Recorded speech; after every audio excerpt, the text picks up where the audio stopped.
Hello dear friends, this is Ajay and we are speaking from AJ's Academy, and today I will be giving you some tips as to how to approach an exam. Students, usually you have been getting a lot of tips of what to study, how to study and your different study formats. You will be giving, a lot of people will be giving you important questions and what to do, what to write, how to write. But these are some small tips that usually people don't tell to you because they feel that these things are some things that you know and from your side you neglect. So what you need to do is, just if you can take care of these little points, it will help you to score better in your exam. Simple tips. The first and the most important tip is getting the timetable of your paper. What happens is, students usually write it in some book, they lose out, they don't know, and that leads to anxiety. What I want you all to do is, take a printout of the timetable, take a Xerox of the timetable, and you are supposed to stick that printout somewhere where you can look at it every time. Now what happens is, if you keep looking at it continuously, it recollects in your mind, so you do not need help. You will not have a problem, you will not have that anxiety as to what paper is there tomorrow. Second important tip here is to have a good sleep. Usually people will be telling you that you have to study, you have to study, you have to work hard. But the most important thing is, one day before the exam, you have to get a good night's sleep. Because what happens is, if you don't sleep the entire night, you come up to the examination hall and you are nervous. Because of this nervousness, because of this anxiety, you are not able to score well, you are not able to get marks in your paper. You don't recollect the answers that you have studied in the previous night. The third important tip here is breakfast. Now there is a saying in English that a healthy mind always resides in a healthy body. So it is very important to eat well, because if there is anxiety, the students don't eat something and they go into the exam hall and they start getting headache and acidity, because of which they are not able to perform well in those 3 hours.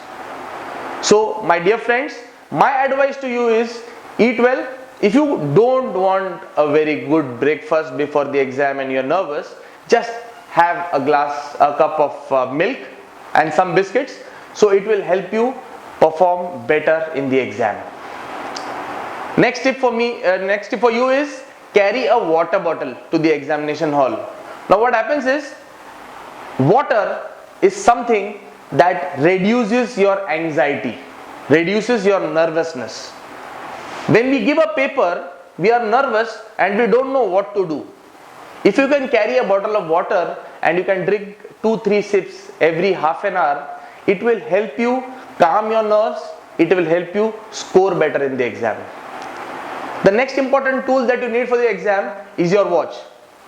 Now, for some students, they do not wear watches because watches are not fashionable.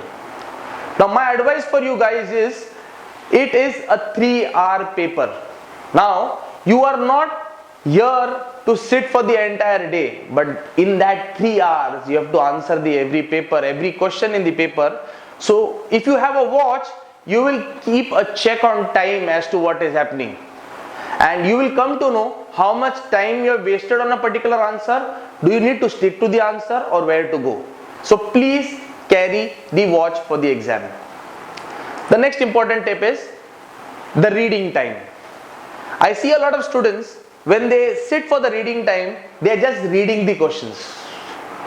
But my dear friends, if you have watched a T20 match, there is something called a strategic timeout.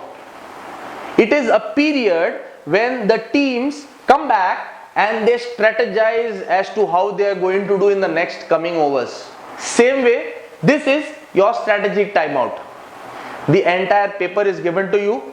This is the time when you mark the entire paper. Please mark those questions which you know properly. because those are the questions that we are going to answer first. Mark those questions which are value based. Mark those questions which are higher order thinking questions, or what you usually call as is HOTS questions. So what happens is, once your exam starts, you know which questions you know and which questions you are able to answer. So what happens here is, it is better if you start solving those questions that you know, so that the teacher who is correcting the paper gets a better impression out of you. Now when a teacher is correcting the paper, in the initial part of the answer sheet, the teacher is trying to analyze as to how good a student you are. So if you write those questions that you know well, the teacher gets a very good impression out of you, and hence you are able to score better in your exams. The next important tip, my dear friends, is to write your paper in points. Now what happens is, there is so much to write, the student starts writing entire paragraphs about a particular thing. But please try and understand here, my dear friends, that the examination hall, the teacher, they want what you are speaking about in concise points. So if you write your answer in points, you are definitely going to get better marks than some other student who is writing the entire theory. And if after writing the points, if you can give an example, that would be brilliant. You would come out with flying colors if you can give examples for your answers. Next, my dear friend, is the last 10 minutes. See, a plan is successful only if it has a proper follow-up. So the last 10 minutes of your examination hall should not be writing something that you have missed, but it should be analyzing as to how you have put. This 10 minutes, you have to check whether you have answered all the questions, whether you have written the question numbers correctly, whether you have written the points for everything. So this will help you score better in the exam. This is Ajay again, and I am wishing you all the best for your exams.